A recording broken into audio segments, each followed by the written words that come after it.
السلام عليكم، ان شاء الله تكونوا كامل بخير.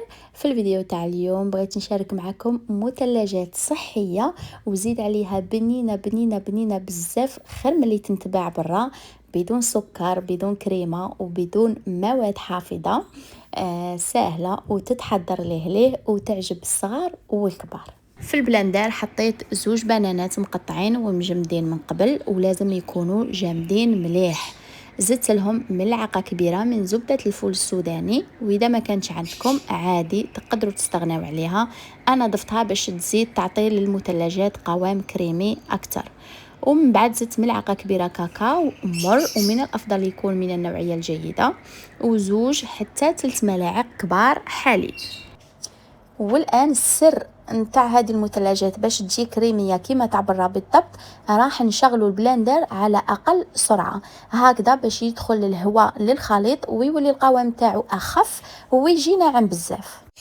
نشغل البلندر ولكن ما نخليش يخدم بلا ما يتوقف، كل مره نشغلوه شويه ومن بعد نحبسوه، نخلطوا المزيج بملعقه ولا سباتول ونعاودوا نشغلوه من جديد ونكرروا هذه العمليه عده مرات.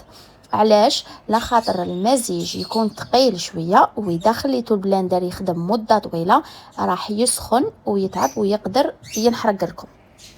وهذا هو السر تاع هذه المثلجات، لازم نخدموهم على اقل سرعه في البلندر، وثاني نشغلو ونعاودو نحبسو نخلطو ونعاودو نشغلو حتى نشوفو بلي الخليط ولا كريمي كما راكم تشوفوا وناعم ويشبه المثلجات نتاع برا. انا دوك واش راح نديرها في علبه كيما هكا وندخلها للمجمد ساعه ولا ساعتين، كي تشوفوها جمدت تقدروا تقدموها.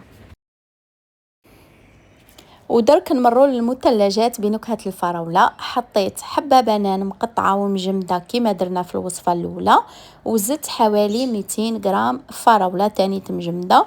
من بعد ضفت زوج حتى 3 ملاعق كبار حليب ونبداو نخلطو.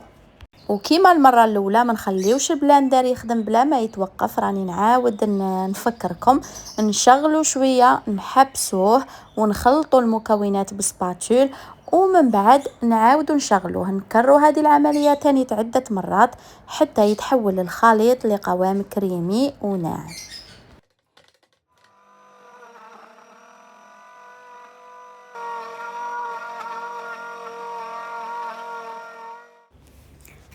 كيف نفرغوا الخليط في علبة وندخلوه للمجمد.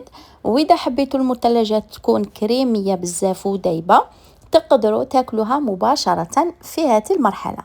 اما اذا حبيتوها تكون متماسكة اكثر دخلوها للمجمد ساعة ولا ساعتين واذا اكثر اذا حبيتوا. كيجي وقت التقديم خرجوها من المجمد وخلوها حوالي 5 دقائق لبرا، ومن بعد استمتعوا بألذ مثلجات صحية محضرة في الدار بدون سكر وبدون مواد حافظة. ماذا بيا تجربوا هذه الوصفه لاطفالكم وتخليوا لي رايكم في التعليقات. على بالي الا جربتوها غادي بزاف تعجبكم، لا خاطرش بنينه وزيد تاني فيها فوائد بزاف. نعرفوا البنان غني بالبوتاسيوم والفراوله غنيه بفيتامين سي، واذا ضفتوا عليها زبده الفول السوداني غادي تجي غنيه بالبروتين وتعاون على الشبع. يعني هذه تحليه كامله مكموله بنينه كريميه خفيفه، وبالنسبه ليا تجي خير من تاع المحلات.